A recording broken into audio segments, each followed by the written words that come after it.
It was a night like any other in the small, peaceful town of Arboga, Sweden. Families had finished dinner, children were tucked into bed, and the town fell into its usual, quiet rhythm. But in one house, something unspeakable was about to unfold, something that would forever stain the heart of the nation. In that quiet home, two children, Max, 10 years old, and Saga, just 8, were sound asleep in their beds. They had no idea that their final moments had arrived. There were no warnings, no cries for help, no time to run. What happened to them that night wasn't just murder. It was an act so brutal, so cold, and so deeply personal, it would later be described by police and journalists alike as one of the most disturbing crimes in Swedish history. Max and Saga were innocent. They were the kind of children who trusted the world, who believed they were safe in their home. But safety is an illusion when evil walks through the front door without resistance. The attacker didn't break in violently. She was let in, trusted, even welcomed. That made the betrayal even more profound. When the attack began, the children were asleep, vulnerable, defenseless. There was no fight, no chance for survival. The weapon, a hammer, was chosen not just for its deadly effectiveness, but for the sheer horror it would leave behind.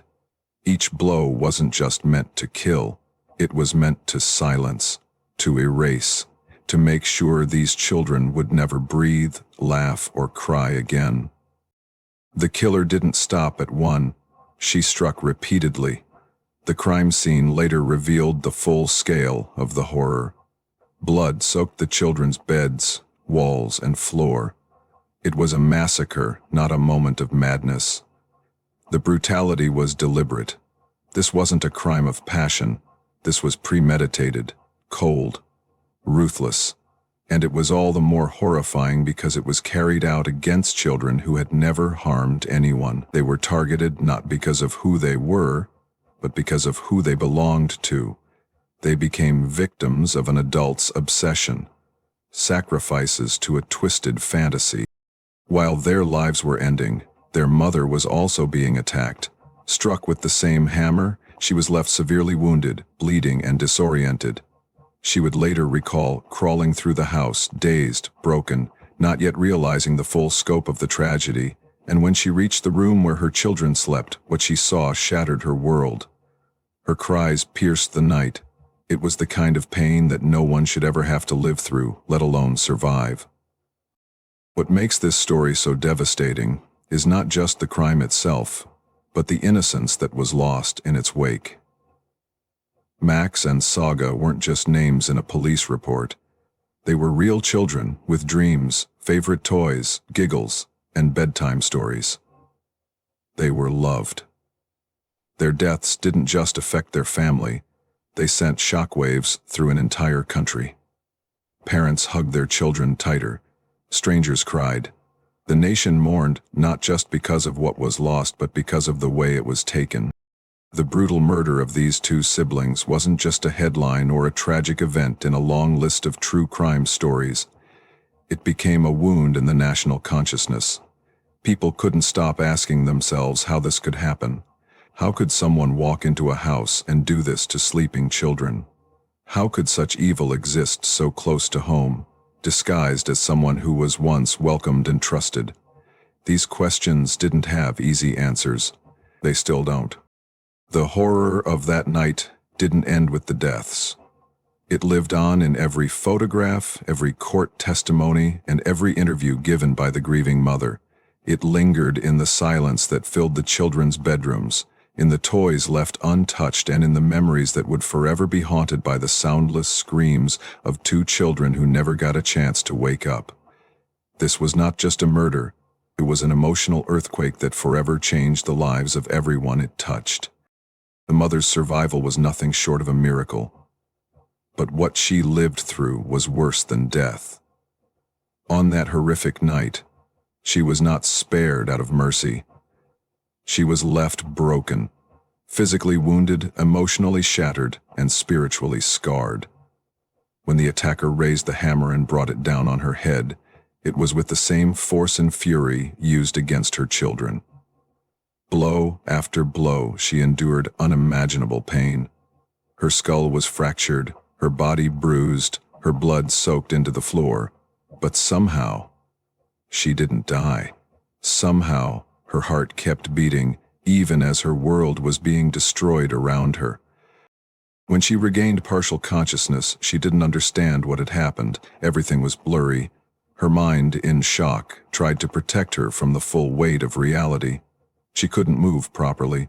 Her limbs refused to obey. But somewhere deep inside her, a mother's instinct overpowered the pain. Crawling herself along the floor, she began searching. Not for safety, not for help, but for her children. She had to see them, had to make sure they were okay. What she found in their room would become the darkest moment of her life. Max and Saga were already gone. Their bodies were lifeless, and the sight of their small figures covered in blood will never leave her memory.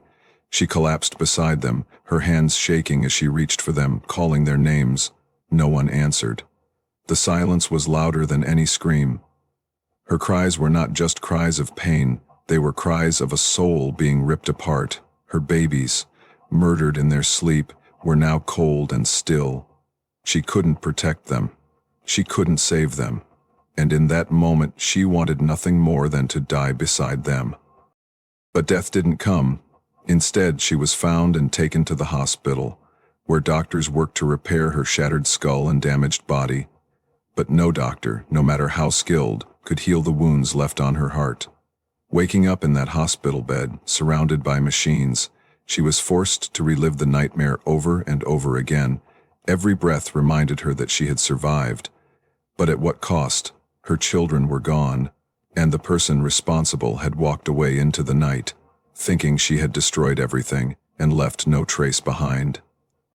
That assumption would be Christine Schurer's greatest mistake, because what followed was one of the most intense and emotional investigations in Swedish criminal history. The police knew immediately that this was no ordinary crime. The savagery, the deliberate targeting of children, the lack of any clear motive for robbery, it all pointed to something deeply personal. Investigators combed through every detail of the mother's life, her relationships, her past. They searched for enemies, for clues, for anything that could explain such calculated brutality. And what they found slowly pulled the pieces together, one horrifying fragment at a time. Suspicion turned toward Christine, a German woman who had once been involved with the children's father. At first glance, she didn't seem capable of such horror. Educated, quiet, polite, she had even brought children's books as a gift when she came to visit. But beneath that exterior was something far more sinister. An obsession had been growing inside her, a jealousy so powerful that it had twisted into something monstrous. In her mind, the children were obstacles. If they were gone, she believed, she could finally have the man she wanted, so she planned their deaths with chilling precision. Christine took a train from Germany to Sweden with the hammer hidden in her bag. She lied her way into the home, acting kind, friendly, trustworthy, and when she got the chance, she struck. She thought she had silenced everyone, thought there would be no survivors, no evidence. But she was wrong. The mother's survival gave investigators the spark they needed to dig deeper. They matched fingerprints on the books Christine brought. No CCTV footage. Elena. They traced her train tickets, her movements, her lies. Her alibi fell apart, and the mask came off. When she was finally arrested in Germany, the news sent a wave of emotion through Sweden. Justice wasn't just about punishment, it was about answers. About standing up for Max and Saga. About letting the mother know she wasn't alone. The investigation didn't bring back the children, but it did reveal the truth, that love, when poisoned by obsession and entitlement, can turn into a weapon far more dangerous than hate. The woman responsible for the murders of Max and Saga was not a masked intruder. not a hardened criminal and not even a stranger. She was someone who should have been a distant memory, a past chapter. But instead, she forced her way back into the story with deadly consequences. Christine Schur, a German national, once dated the children's father. Their relationship ended years earlier, but she never let go. While the father moved on, built a life and raised a family, Christine clung to a fantasy. A world where he was still hers, where their breakup was just temporary, and where nothing and no one would stand between her and the life she believed she deserved. Her obsession wasn't just emotional. It was toxic, consuming, and in the end, fatal. Christine had quietly monitored her ex's life from afar. She knew he had 2 children now. She knew about his partner, about their home in Sweden. She knew everything she needed to turn her jealousy into a mission. But no one, absolutely no one, could have imagined what she would do next. There had been no threats, no warnings, no signs of violence. She wasn't someone people feared, but sometimes, it's the quiet ones you need to fear the most. Behind Christine's calm demeanor was a darkness she kept hidden. And when she made the decision to strike, she didn't hesitate. This was not a spontaneous act. It was a calculated execution. She planned every detail with chilling precision. She bought a train ticket from Germany to Arboga, packed a small bag, and in that bag, alongside children's books and other innocent items, was a hammer. Her weapon of choice. Not a gun, not a knife, a hammer. A tool that requires proximity, brutality, and force. A weapon that forces the killer to feel the destruction with every swing. That alone spoke volumes about the state of her mind. This wasn't about eliminating threats quickly. This was about control, dominance, personal vengeance. When Christine arrived in Sweden, she presented herself as friendly, calm, and composed. She reached out under the pretense of reconnecting, perhaps with a smile or a polite message. She knew she wouldn't be viewed as a threat. After all, who suspects the ex-girlfriend of murder? She used that familiarity to get close, to gain access to the home. Her presence raised no alarms. She was welcomed in. The very people she would destroy had no reason to fear her. That trust, so ordinary, so human, is what she used as a weapon. She didn't sneak in. She walked in. What makes the betrayal so chilling is the way she blended into the background. She brought books for the children. She behaved like a guest. She waited until the time was right. And then, when the moment came, she pulled out the hammer and began her spree of violence. She didn't flinch. She didn't stop. She carried out the attacks with cold, methodical brutality. No emotion. No hesitation. Just hammering again and again until the job was done. She left Max and Saga dead and their mother barely clinging to life. And then, she walked away. Like nothing had happened. That was the part that haunted so many. The idea that someone could do something so horrifying and still compose themselves enough to flee the scene, to clean up, to travel back home, to pretend it was all just another day. Christine returned to Germany believing she had finished what she came to do. In her mind, the children were gone, the mother would die, and the path back to the man she obsessed over would be clear. Her actions were not those of a person in emotional chaos. They were deliberate, precise, and they revealed a depth of detachment that shocked even experienced criminal psychologists. What hurt most, what disturbed the entire nation, was the fact that she was someone who had once been close to the family. Not a faceless villain, but a person they had once known, spoken to, trusted. That trust made the attack feel like more than murder. It felt like betrayal in its purest form. Christine wasn't driven by hunger, desperation, or impulse. She was driven by envy and the belief that she was entitled to someone else's life. And when reality didn't give her what she wanted, she chose to take it by force.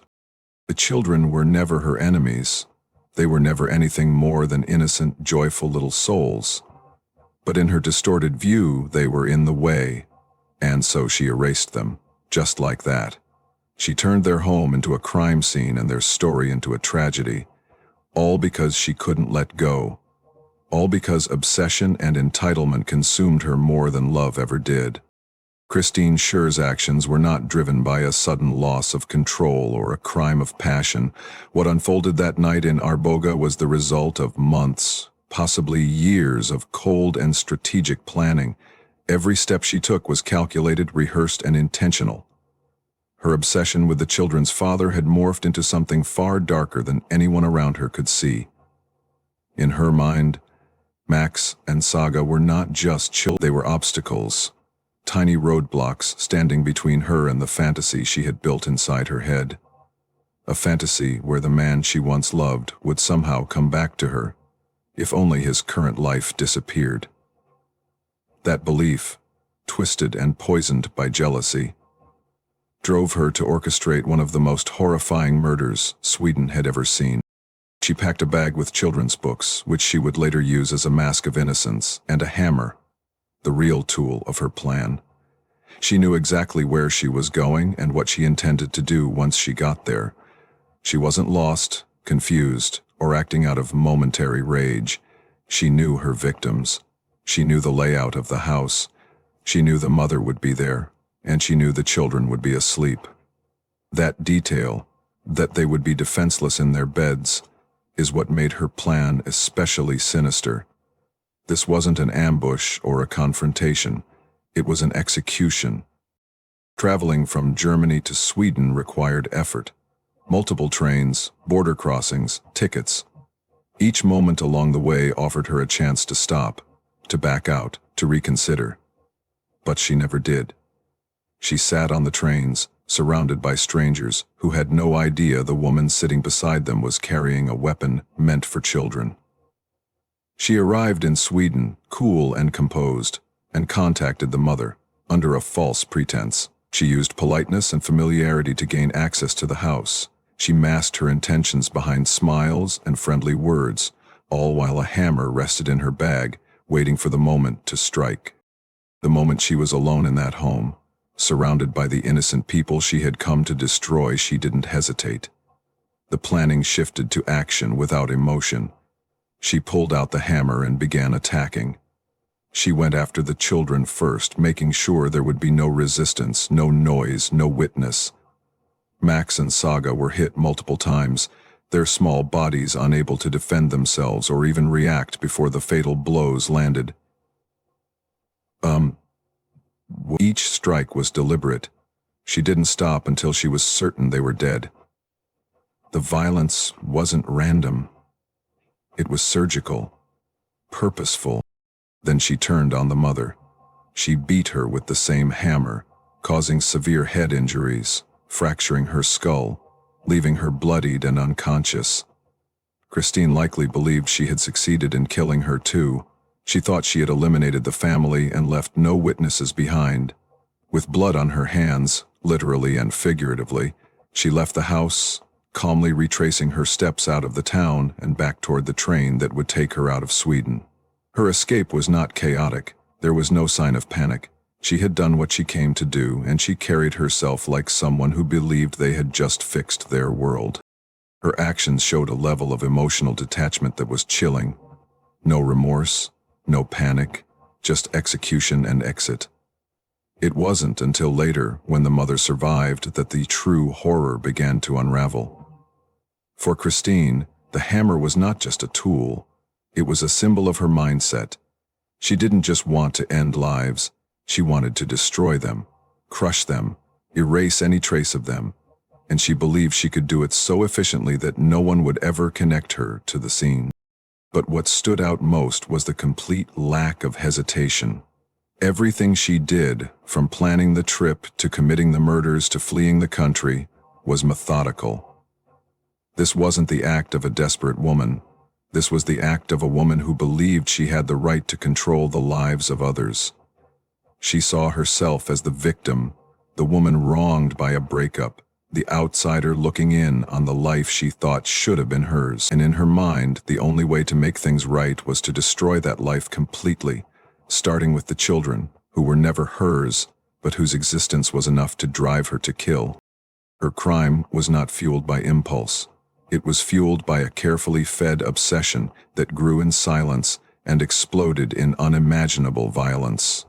Every detail of her plan revealed not just a desire for revenge, but a hunger for control, and a chilling belief that she was justified in wiping out an entire family for the sake of her fantasy.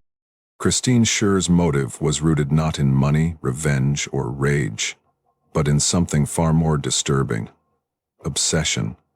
It wasn't just an ordinary obsession. It was a deep psychological delusion, one that twisted love into hate and desire into destruction.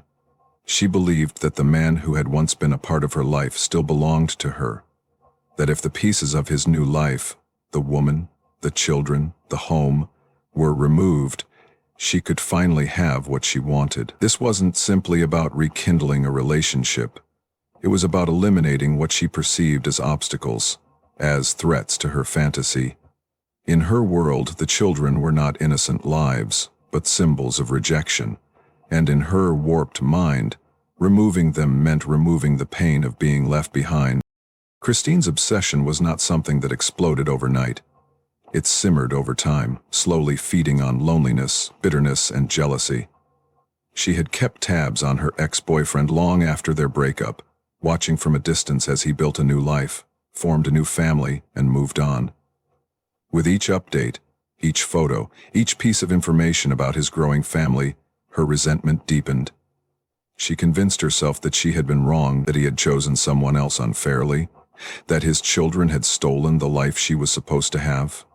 Instead of grieving the loss of a relationship and healing from it, she cultivated a fantasy where she could undo everything that had been done to her, by force if necessary. Her logic was horrifyingly simple. If the children were gone, she believed he would come back to her. She didn't see Max and Saga as real people, with hearts, dreams, and smiles. She saw them as problems. In her mind, she wasn't murdering children.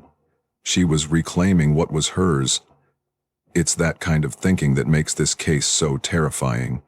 Because Christine didn't act like a typical criminal. She wasn't in a frenzy. She wasn't emotional. She was calm, collected, and incredibly calculated. Her obsession had blinded her to morality, empathy, and reality.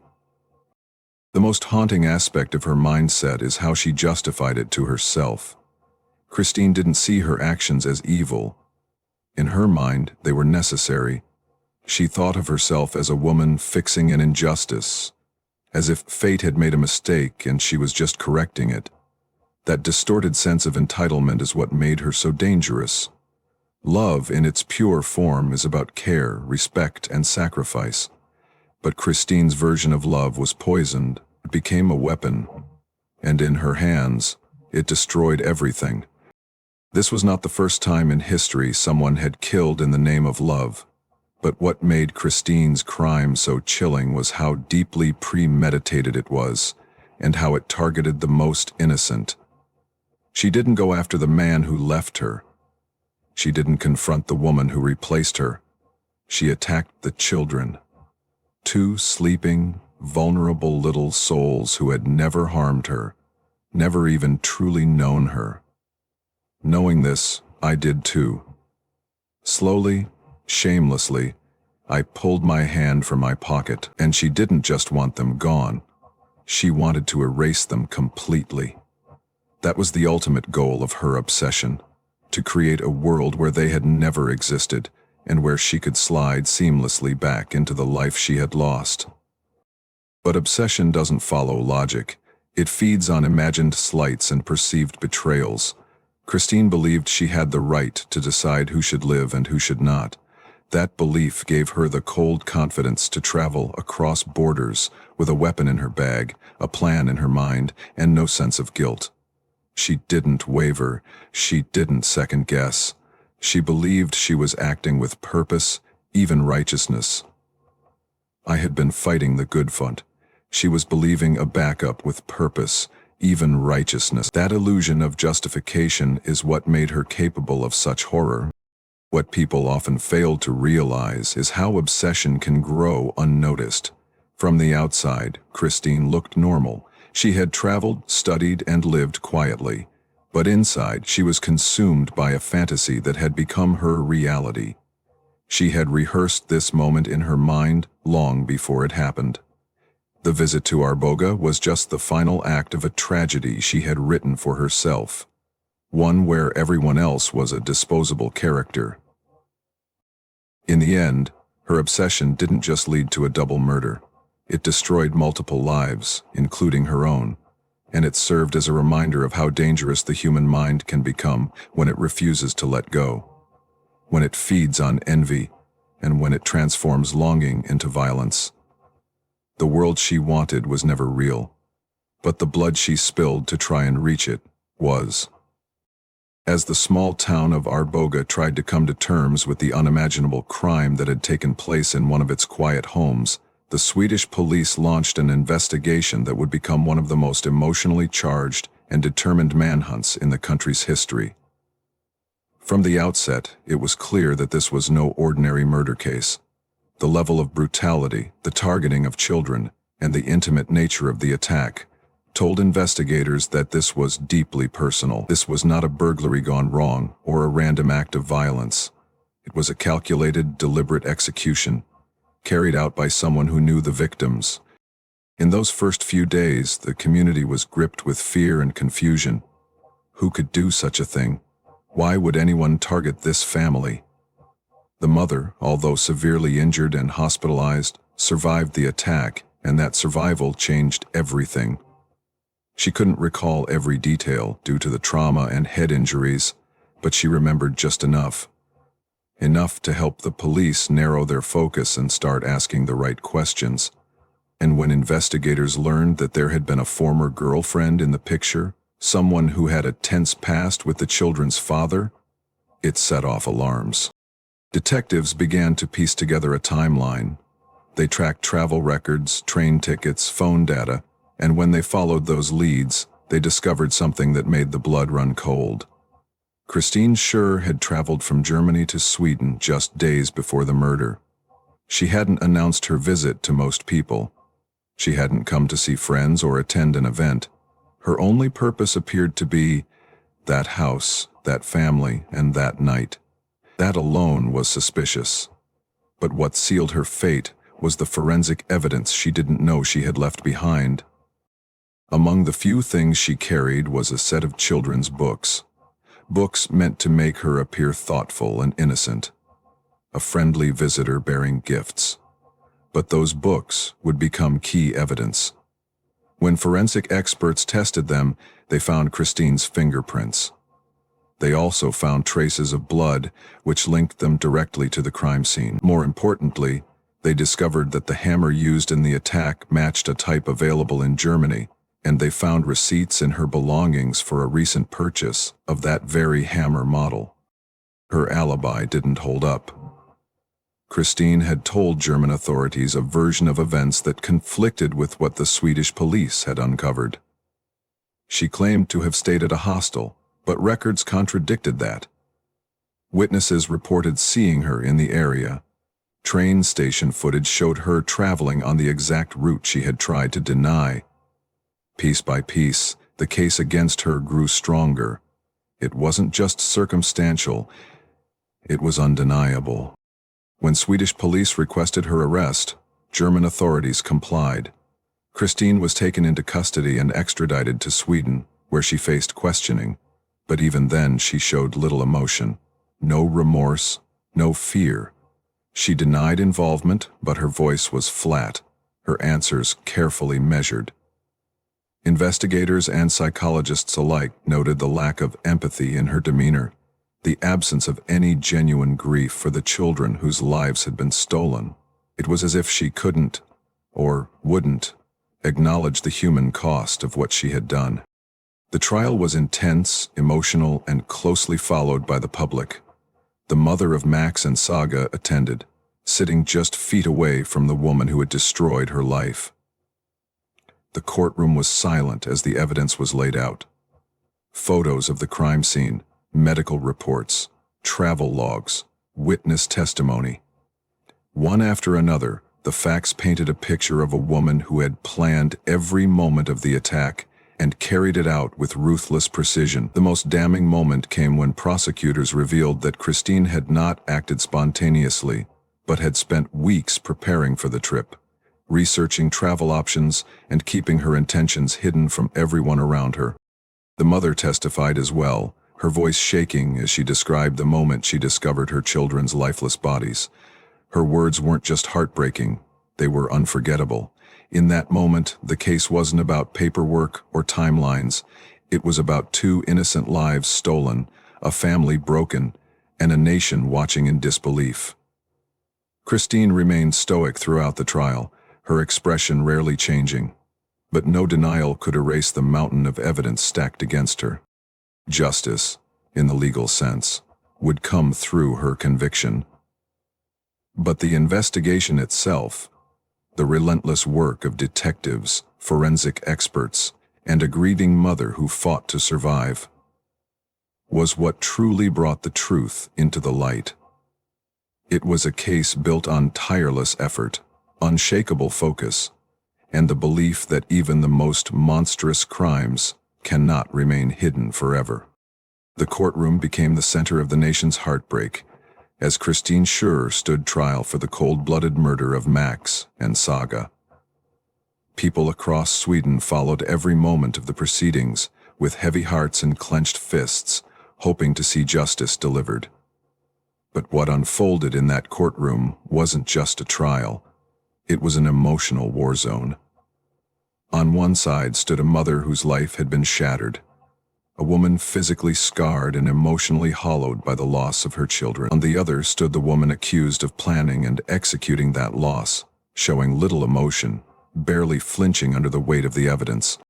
The mother, still recovering from the trauma and the brutal injuries inflicted on her skull and body, found the strength to sit across from the very person who had tried to end her life and had succeeded in ending the lives of her children. Her presence in court was not just symbolic, it was necessary. She needed to speak. She needed to be seen, and she needed to make sure the voice of her children echoed within those four walls. Every word she spoke came from a place of unimaginable pain. Her testimony wasn't rehearsed or theatrical. It was raw, trembling and soaked in grief. She recalled the ordinary events of the day that led up to the horror. A normal evening, a quiet home, her children tucked in safely. Then darkness, then pain, then blood, then silence, and then the sight no mother should ever have to see. Her two children, lifeless, their faces bruised, their small bodies cold. Her voice cracked as she described crawling to their room after being attacked herself. Disoriented, almost blind from her injuries, she touched them, called out their names, prayed they would move. But they didn't. She collapsed beside them, feeling the world slip away. The courtroom held its breath as she described those final moments of her children's lives. How she couldn't protect them, how she couldn't save them. People wept openly in court. Reporters wrote through their own tears. Even seasoned court staff, familiar with the darkest aspects of human behavior, admitted later that they had never witnessed anything as devastating as that mother's testimony. She spoke not just as a witness, but as a voice for her children.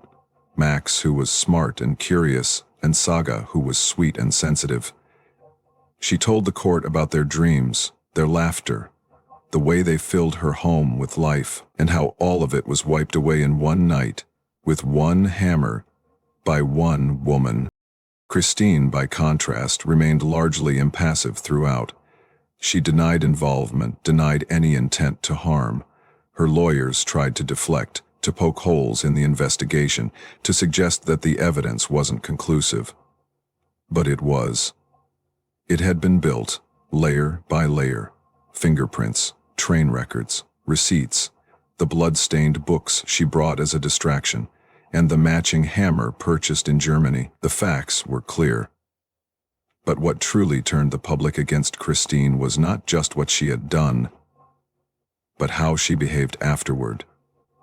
There were no tears, no apologies, no flicker of regret, just cold silence.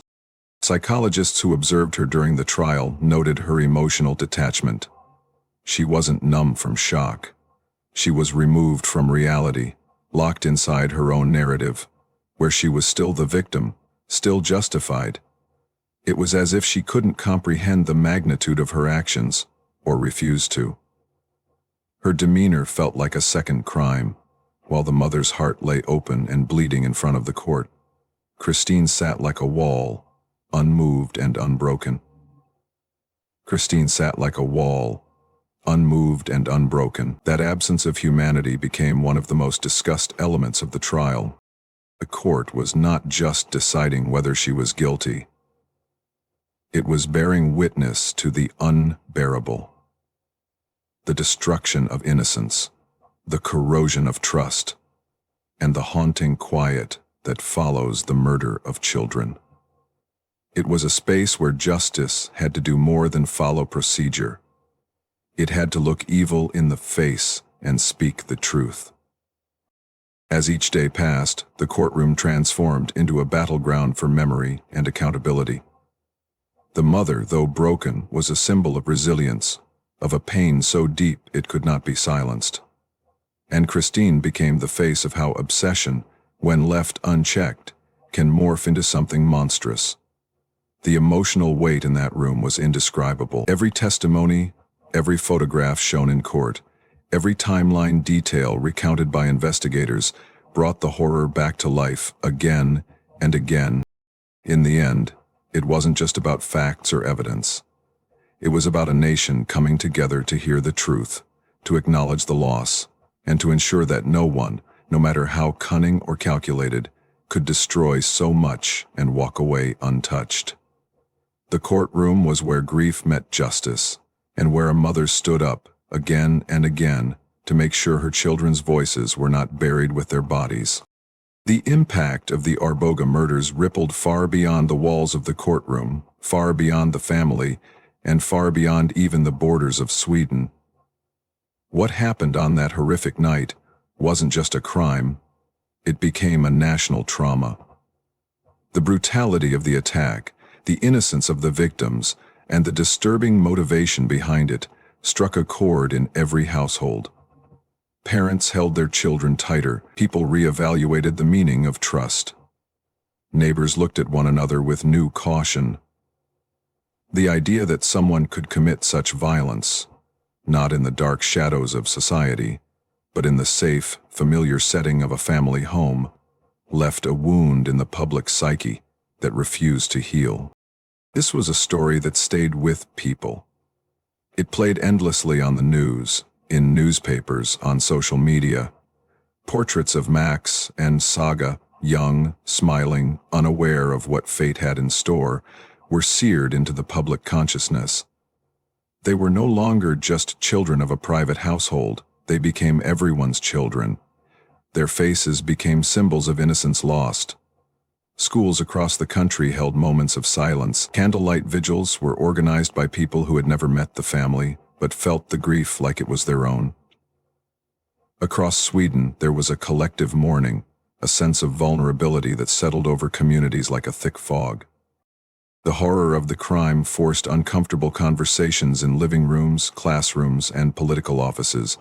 How could someone so seemingly normal, so unassuming, carry out such evil? What signs had been missed? Could anything have been done to stop it?